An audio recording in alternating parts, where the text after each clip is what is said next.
Hi, everybody. Before we get to another great interview, the Two Opinionated podcast could really use your help. And it's easy, it's free. IMDb, which is the entertainment database, imdb.com, named us a top 100 podcast. We came in at number 82. That's a big deal because there's 15 million podcasts and growing. So to be named to anybody's top 100 list, pretty big deal for us. And the way you can help is to go to imdb.com, look up the Two Opinionated podcast, and that's it. Just bringing our page up. That traffic really helps us out. Our YouTube channel is MeisterCon Pod. All we ask is that you subscribe. It's also free, but that really helps us to attract these amazing guests that we keep bringing on the program. And that's it. Two easy ways for you to support us, and we would really appreciate the help. Now let's get to that interview.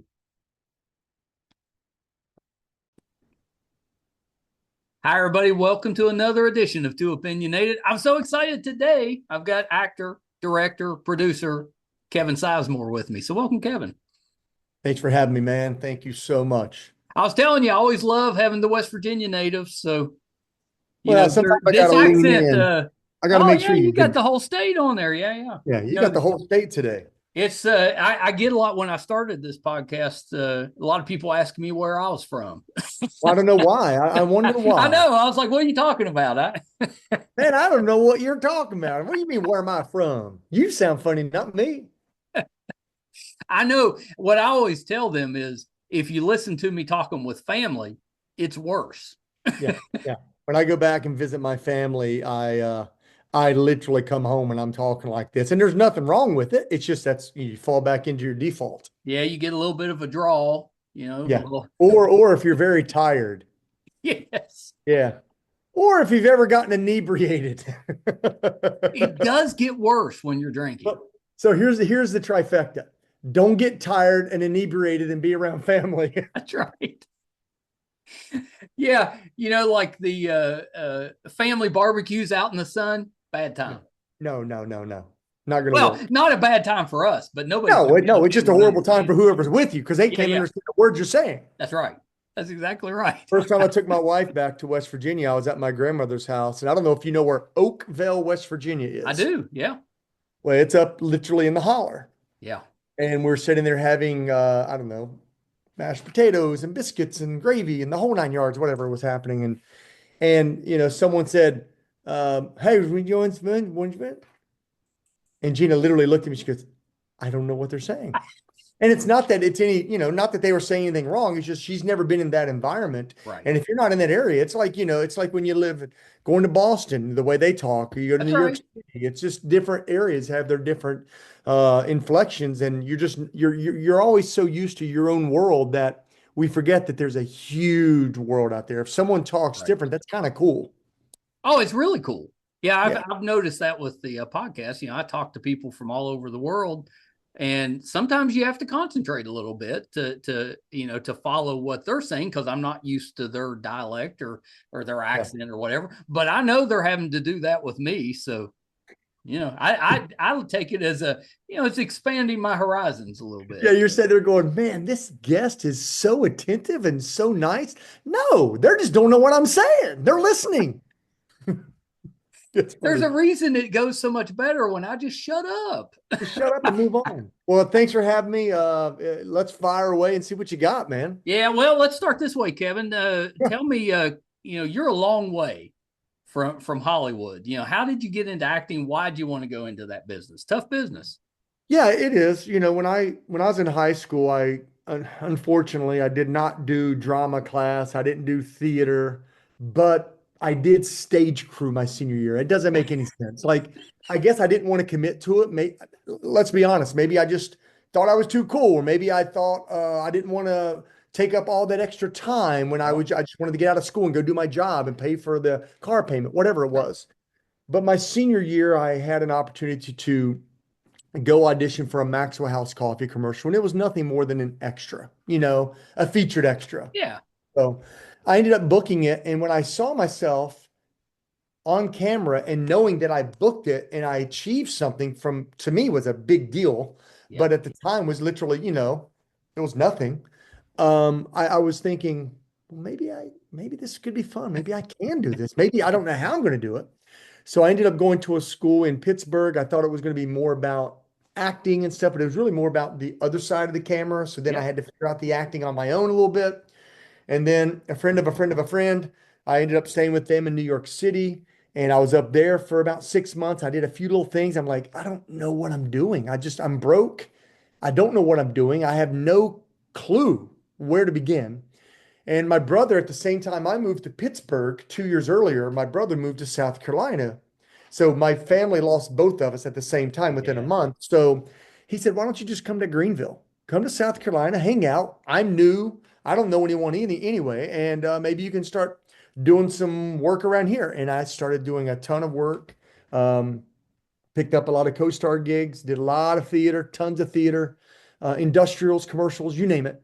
Yeah, that's great. There, I was all over the Southeast, Georgia, North Carolina, South Carolina, parts of Virginia. Then I went to Nashville for a weekend, and I went in for a weekend seminar with the casting director that was in town. It went well.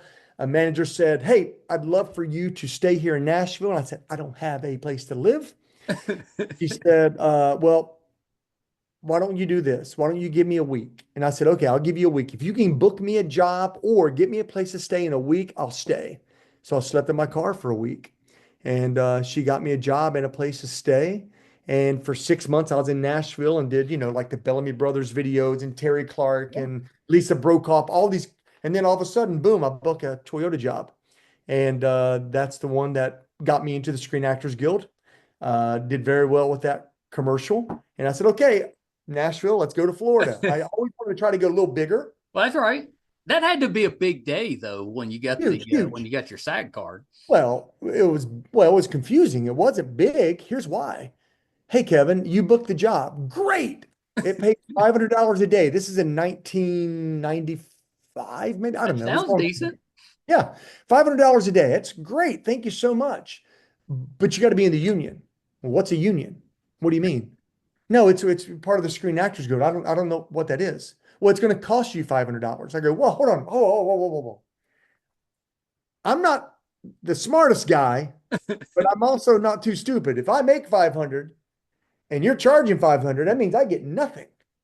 And they go, but you don't understand. You're going to be part of the Screen Actors Guild. You're part of the union, which Right. means you can do other work and you can get paid and you'll get what they call residuals. So every time the commercial runs, you'll get paid. And I'm like, okay. So I looked up online, and at the time, I think now to join the union, it's like $4,500. But Yeah, at the it's time, not 500 anymore. no. I think at that time it was like, I don't know, 1750 or 2000, but they said we're trying to expand our East Coast unions. So I got in for 500. So I ended up doing it. And to make a long story a little bit longer, that commercial ran for 3 years and it made me $40,000 I mean, that's as, pretty good. as a pretty good investment. So that's what got me to Florida, which I worked there for 2 years, TV, film, commercials, whatever. And then I said, okay, it's either New York or LA. And I moved to LA 27 or 8 years ago. And that's where I'm at now. And that's my life. Thanks. It was a great podcast. Have a good day. See you later. Bye. That's all I wanted. That's all you get. Had. Well, I saw your son does some voice acting as well. Gunner's on fire, man. He's Yeah, on he's done fire. good. Yeah, he's having a blast. He loves what he does. He's a filmmaker, a writer, and a director, an actor, and he's on 3 series right now, and he does them all from college. He's on the East Wow. Coast, and he does them all from school. And they'll call him and say, "Hey, we need you Thursday from 3 till 6, or from 2 till 4, or whatever." And he'll jump into the studio, and they'll patch him in. And yeah, his shows are doing great. One of them's Everybody Still Hates Chris, the animated series. Yep. Well, he's So playing Chris, I think, right? he's playing Chris's best Oh, friend, Chris's best friend. Okay. Greg, because that would not look good because Yeah, of he's course. white. Yeah. Yeah. But Yeah, but that's a pretty I mean, did he go in because you were doing it, or was that something he found no, out? well, I mean, starting back when we were younger, I mean, yeah, I took him to all my auditions. I would just Yeah. carry him in the carrier. He Right. wasn't even able to walk, and I just carry him in and pop him down. And he was always a great kid. Just he just understood the room, I guess. And then I would take him in and he would be, let's say, 10 months old, and every kid's cute, no matter if they're ugly, they're still That's cute. right. So I would take him in and he was already talking at that time. And he would come in and he would set up, he'd just pop up beside the director, he'd watch me audition. And I remember one time I did an audition and I looked over at the director to say, do you want another take? What are you feeling? And he looked over at little Gunner at the time, and Gunner was 10, 11 months old. And he goes, well, little guy, what do you think? And Gunner looked up and said, he needs to do it again. And that's a commercial that I ended up booking, and they loved him so much they put him in the commercial with me, and then it started. And then he got his other commercial, another commercial, another commercial, and then he ended up getting into the voiceover industry. And once the voiceover industry took off, it was like he found his jam. I mean, he's done a lot of TV and a lot of film stuff, and then he paused it during high school, but he never let go of the voiceover stuff. And it's paying the dividends right now because he can stay in the world of the entertainment side of it and stay active, continually work, but he's still writing his movies. He's still shooting his films. His last film just won a great award, a bunch of awards. He's Amazing. finishing his next film, and he's still a sophomore in school, and he's over on the East Coast having a blast. Yeah, that's amazing. Good for him. That's Well, he found a way to make it work, and that's what Gina and I, my wife Gina and I, were like, there's a way you can do everything you want to do, because his dreams are not like this, they're like monster yeah, dreams. yeah, And we just told him you can do it all, because he is a doer. He does 30 things at once and he knows how to compartmentalize things, but you can do it. But you also have to trust us to know that it's going to be a little uncomfortable. You're leaving a career that you have when you're already 18 and you have a career. You're leaving and you're going all the way to Massachusetts yep. to not be in your career, but you can still be in your career if you just follow the game. And he followed it, and it's working greatly for Yeah, him. good for And like and he it's called today, I've I'm always heard that voice acting is it's once you're in, you're in.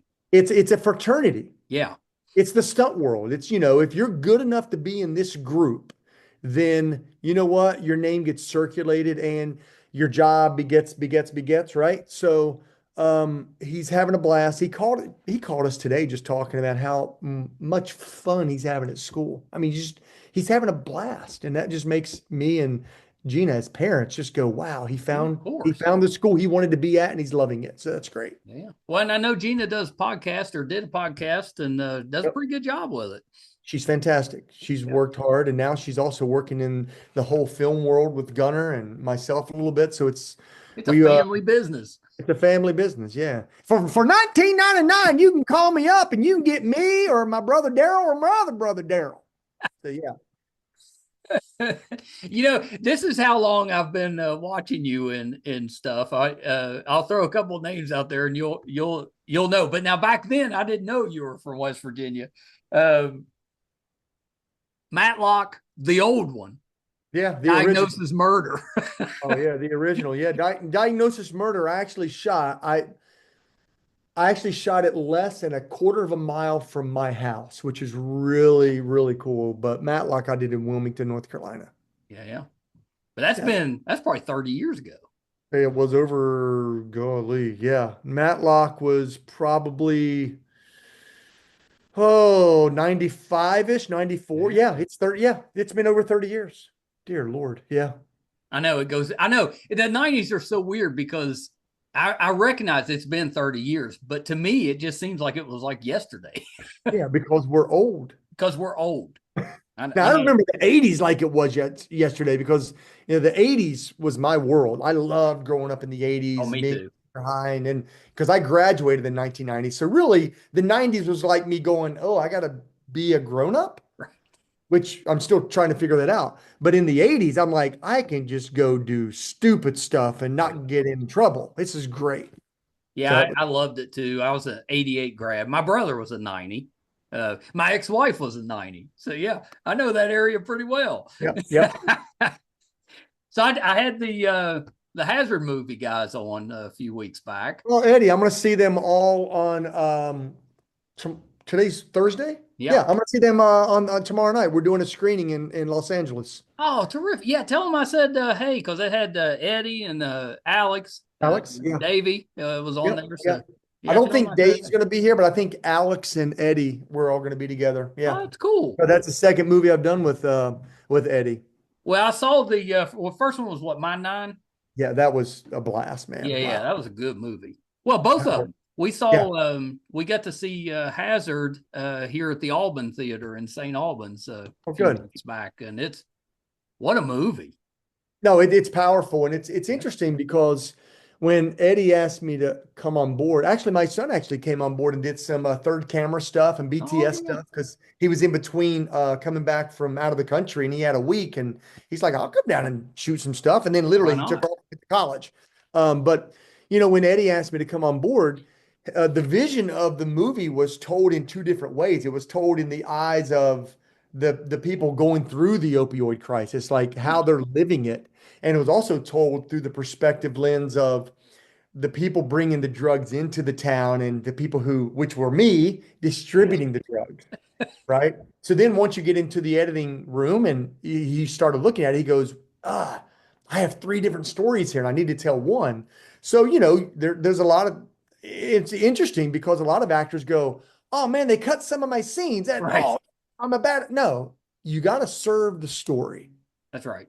And the story for this in Eddie's vision was he had to tell the story through the lens of Alex and Sosie. Yeah, You had to see the pain they're going through. And sometimes when you pull away to me and Abigail Esmerna, it kind of sidetracks you a little bit. And I think he wants to keep people right here, just keep them yeah, invested. I agree with that. So, but I'm so supportive of it. Yeah, I'm still in the movie. It's great. I'm just supporting my buddy, and I just want people to understand that Right. there are these people that have the the opioid addiction. Um, it's going. I think the family members of people who have opioid addictions need to see this movie because it's really going to make them understand it a little bit better because this drug is just it's tearing families and well, it's killing people. And Well, it's killing people, and there's like those that are in the middle of it. I mean, they really can't help themselves. no, You not at know, all. they're just stuck. You've got to find a way. And this is like, smoking or anything. It's easier. It's just so easier said than done. Well, I'm going to stop. Well, yeah, it's easier said than done, but you do have to start by saying, okay, I'm changing, even if it's 5 degrees. I got to change 5 degrees today to not do that. You know what? That's tempting. I got to change another 5 degrees the next day. So you got to keep allowing yourself to move away from it and not putting yourself in those situations. Yeah, But it all starts with making a decision. And some people, they just haven't found out to make the decision. And then they need to get help as well, of that's course. right. That's right. Well, I mean, it hit home. I mean, it's taken place in Kentucky, technically, but you could have put that anywhere in West Virginia, just about. Anywhere. And that's where he's using the word hazard as a template of this is the name of the project, Right. right? But this is backwoods Appalachia anywhere. This is Yeah. big town anywhere. It's everywhere, but it fits really nicely in the woods and the country. Yeah. And Sosie Bacon, terrific. Wonderful job. She did a great Yeah. job on it. Just And Stephen Ogg and Dave and oh, the acting was Alec. just fabulous, and the writing. You know, Eddie does such a good writing Well, job. he lives in that world, as Yeah. he's one of us country boys, and his heart is telling those types of stories, the ones that are just a little bit hard for you to watch. Just like with Mine Nine, you dig back into Mine Nine, and you're putting these coal miners underneath the ground, and they don't have much air, and you see a Right. lot of stuff you don't want to see. It's a claustrophobic thriller. Yeah, I had trouble with it because I get kind of claustrophobic. My wife does as well. But great movie. It One definitely of my dearest worth the friends discomfort. One of my dearest friends, I invited him to the Los Angeles premiere. It was a great time. We had a wonderful turnout. And I sent him he was ready to come. And an hour before, he happened to watch the trailer. Now, Oh, the guy at the time, he's a 48-year-old man, yeah, big time, tattooed, tough guy. rock and roll. I mean, he's toured the world, rock and roll, dude. He's a badass. Hey, Kevin, I can't make it today. What's going on? Nah, I can't watch a movie like that. I'm claustrophobic. I can't do it. I couldn't even watch a trailer. I was like, you have tattoos. You're tough. No, I don't care. I'm not doing it. All right, gotta go. Bye. I was like, what happened? But yeah, I get it. But it is a movie that will make you think, and it gives you a lot of empathy, and it allows you to understand, which is what Eddie does very well, understand what's going through the eyes and the heart and the soul of someone that is in that situation. Yeah, and he nails it. Yeah. Yeah. Because it's if you don't come out of that feeling something, you probably kept your eyes closed the whole You don't time. have a pulse. Yeah. I mean, come on. Yeah. Right. No, you're exactly. My mother said to let you know that she really loved you on Under the Dome. Oh, God bless her. What's your mom's name? Her name's Martha. Hey, Martha, thank you very much. When I did Under the Dome, it was a blast until I got to the third episode and I was on the treadmill one day down there working out because I'm a big actor, man. I'm working on this show and I'm going to be here for 2 years. It's going to be fit. Ah, hello. Hey, honey, what? I die on page 12 on episode 3. I'll be home next week. She goes, how do you die? I said, this lady shot me. So yeah. Well, that's what my mother said. She's like, yeah, he died there kind of quick. She said she was hoping you'd make it for a little longer. Yeah. It was a fun character, man. It was really fun to be around those guys. I actually did another movie with one of the guys from Under the Dome. I think it was called The Case for Christ. Yeah. He was the lead in that on Under the Dome. And man, yeah, it's amazing when you bump into the people that you work with because you realize this business is a lot smaller than you think it is. Yeah, it really is. It's as a fan, you just think there's so many people in the business, but really, it's a relatively small number. Well, look on TV now. I mean, let's go back in history. Like back in the day, and I don't know if you equate it this way or not, but back in the day, soap opera actors, they did soap operas. That's right. Commercial actors did commercials. Yeah, there was no crossover. No, TV drama, TV comedy, Yep. right? Reality wasn't really kicking in yet, but reality was reality. Then you had feature film, like they're Hollywood superstars. Like they're just like, right? And now you go, wait a minute. Matthew McConaughey is doing doing a Lincoln commercial and also doing a food commercial, but he's also on a TV series, True Detective, and he's a movie star. What the heck is going on? Yeah. It's a Wild West. It's just so different now than it used to be 10 years ago. Well, that's why, I remember those days when it was kind of controversial that George Clooney was switching from TV to movies. Oh, ER, no, there's no way he's going to make it. He's a TV guy. I know. And he did Facts of Life. There's no way he's going to make it. No way. I know people forget Facts of Life. They'll remember Roseanne. He had a little stint on there, but but on Facts of Life, dude, he had that hair. He did. I mean, he didn't have to say anything. He just walked in and be like, that's it. Well, back then, that's pretty much the role. That's all it was. You show up, you look pretty, and you just, move on to the next part. But it's interesting. I don't know if you know this story, and it's very brief, but when Seinfeld was shot, when it was making the rounds as a pilot, Seinfeld was known in the industry as, and that's 30 years old now, but it was known in the industry as the worst pilot ever made. Really? Ever. Like no one wanted it. Not one person, not one executive wanted it. And the wife of the person who was at NBC at the time, and I forget her and his name, he said, yeah, I think we're scrapping X and Y and Z. And she goes, oh, what? I kind of like Seinfeld. I think it's funny. And he goes, all right, honey, I'll put it on for you. It takes one person to literally change the world. And I don't mean like change the world going in and curing hunger. And that's but that was number one show on TV for years. And it's people still watch it. That's why they're getting paid what they're getting paid to go on networks and NBC and whatever, Netflix, whatever. But one person, meaning whoever she was, changed the world for people's entertainment. Everyone says yada, yada, yada, and everyone blah, blah, blah. They say all these catchphrases. So it is like what you're doing. You might say, well, I'm doing this podcast. It's fun. Well, Right.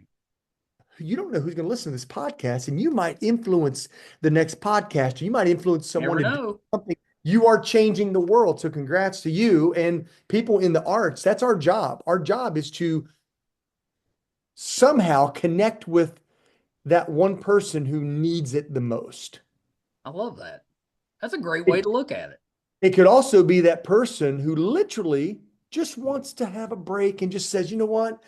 I want to let my hair down. I just want to kick back and just do nothing. Yeah. And that's what we do. We give that opportunity, whether it's as a producer, whether it's as an actor, whether it's as a podcaster. And some people say, you know what? I want to learn more about the entertainment industry. Well, then great. That's you're giving that service to educate people on the behind the That's scenes right. on what happens that no one knows or talks about, but boom, that's what you do. So I love congrats to that. that. Yeah, thank you. I'll probably be using that as a little promo. Hey, I saw Prison Break was coming back. You gonna get a call? Oh man, if I ever were to do a show, there are two shows I really loved. One was Prison Break, Yep. and the other one was Resurrection. Oh, Uh, Resurrection. I love that show. That was a J.J. Abrams, right? yep. Now those are two projects that I'm like, man, those were fun projects. So I actually just got a message from Bill Fickner last week. We kind of checked each other because of the fires out here. And thank goodness his family and he were fine. But I doubt he'll be back on it as well. But yeah, to know that that's coming back, I just hope they give it justice because it was so good. I'm actually, I need to, I'm glad you brought that up. I'm going to watch that series again. That was really good because I'm in the middle So good. now. My wife and I are on season 6 of 10 of Blacklist. We started it all over. Oh, nice. Yeah, that's a great show. So good. I mean, It's James Spader, you put him in anything and it's good. doesn't matter. Have you ever seen Boston Legal? Oh my gosh. Listen, that show. I got to moderate for Shatner when he came through Charleston. So I got to go to the Clay Center and Yeah. be up on stage. I only had to ask like 4 questions because he talks forever with that. Yep. But the best night, and he did a lot of Boston legal talk on there. Pretty. He was so Yeah. good on that show too. I never thought oil and water with him and Spader would work. I'm like, this is not going to work. I Same. don't. And when you put them together, you go, there's nobody else that can play those That's characters. right.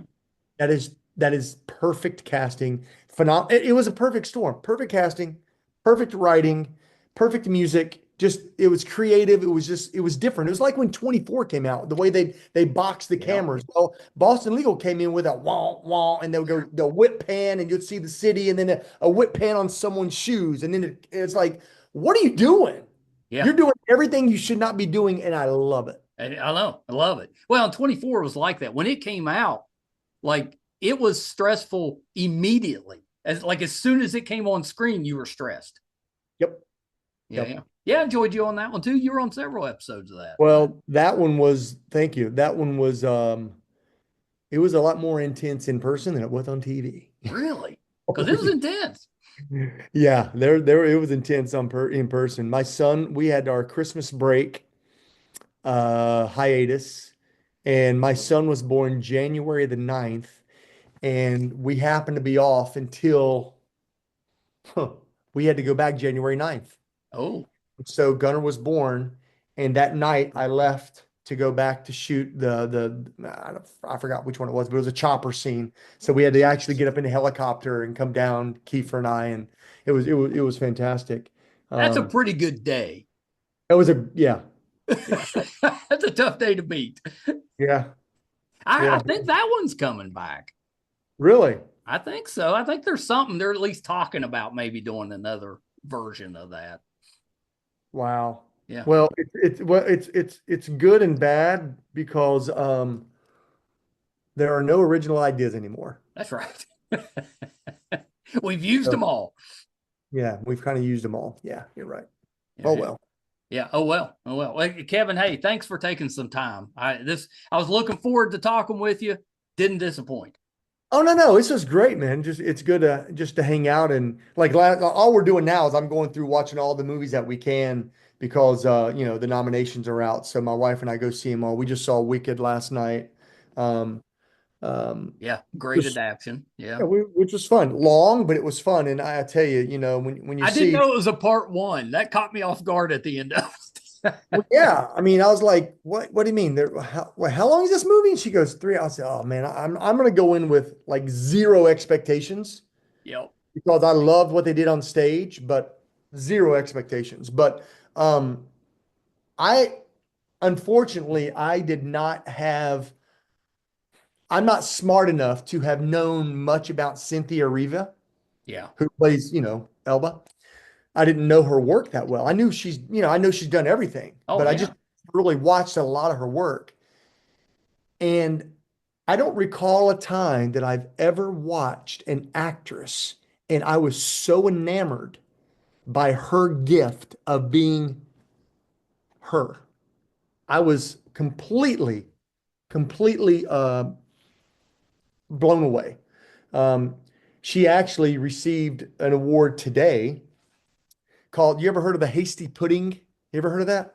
Hasty. I have heard of that. Yeah. Hasty Pudding is at Harvard, and they have a theater that's the longest running theater in the college world. And they do this Yeah. thing called the Hasty Pudding Man of the Year, the Hasty Pudding Woman of the Year. Gotcha. And John Hamm was their Man of the Year this year. Yep. And this year, yesterday? Yeah, yesterday, Cynthia was there as the Hasty Pudding Woman of the Year. So my son was sending me photographs like, hey, look who's on campus today. Hey, look who's here today. I was like, oh, that's kind of cool. That's pretty awesome.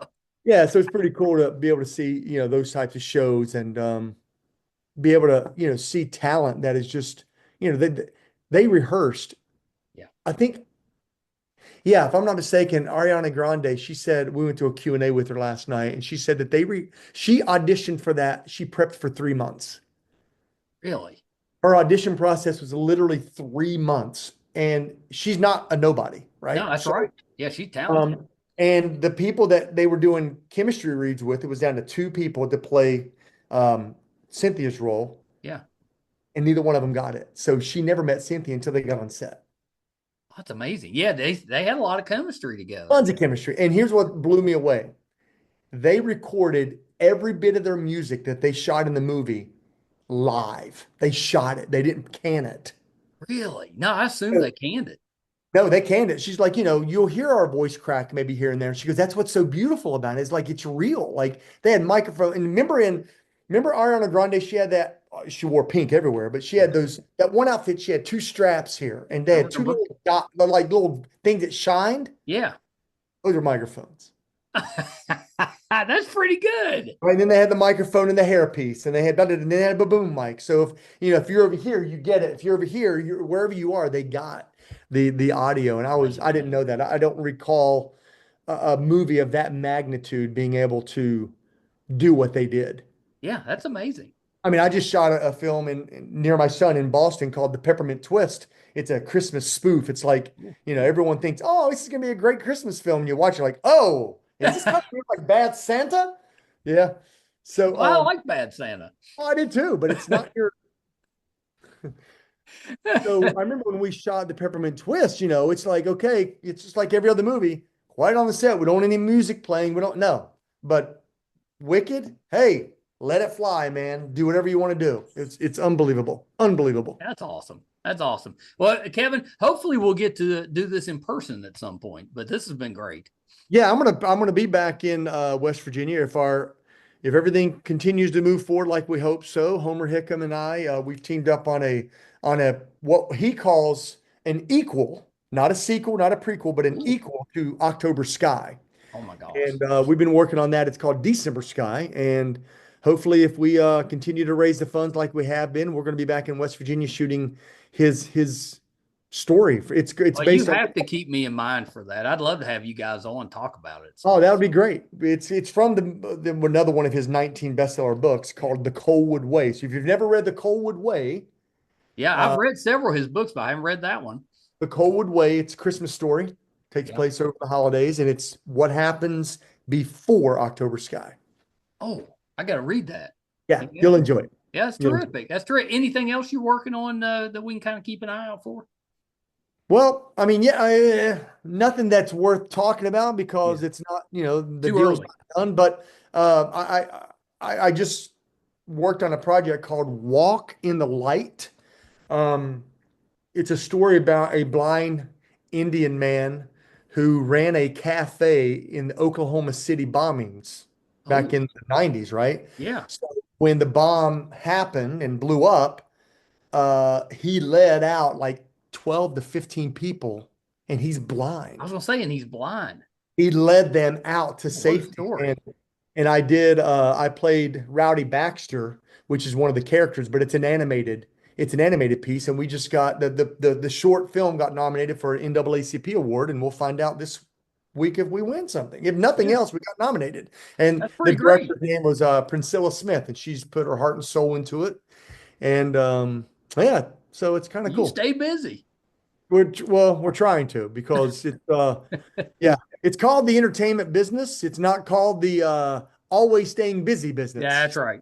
That's exactly right. Well, Kevin, thank you so much, and I hope that we get a chance to talk again. Maybe for December Sky. That would be lovely. Thanks for everything you're doing, and thanks for having me, and have a great one, my man. Yeah, you too, sir. You too. Okay, hold on one second. Kevin Sizemore. I love having actors, talented people from West Virginia on the show. You know, it's difficult running a podcast from here that mostly deals with talented individuals on the West Coast or out of country. So as often as I can get somebody that's from this area, pretty special for us. And Kevin has had such a terrific career. It's kind of a family business now. You know, his wife does a Health Interrupted podcast that's terrific. His son's really talented. We hit on a few things that Kevin has worked on. He's been in a bunch. You know, he did. I'm gonna read through some of them, so you're gonna see my top of my head for a minute. So apologies. Transformers: Dark of the Moon. He was a sergeant on NCIS. Did several of those. He did a movie with Colin Firth called The Staircase. Sophie Turner was in that as well. He's been on Days of Our Lives, Chicago PD, Timeless, Young and the Restless, Blackout, which he's rewatching. Fear of the Walking Dead. He did Flight 462, played Anthony. He was in all of those, I think. Devious, Maids, Without a Trace, General Hospital, mentioned Under the Dome, Rizzoli and Isles, Desperate Housewives, Dollhouse. You know, that's one of my favorites. He played Jack. Passions, Weeds, Will and Grace, CSI Miami, Jag. I think that's everything else we mentioned. That's a lot, and I didn't write them all down. That's just a sampling of what Kevin has done. Just terrific. Thank you guys for listening. If you're finding this for the first time, please come back. Love to have you here. We've done this. Today we put out episode 903, and you can find all of those audio and video versions on our website, meistercon.com. So please check us out there. Our YouTube channel is MeisterCon Pod. If you go there, please subscribe. It's free. Really helps us out. Thank you guys so much. Till next time. Bye, everybody.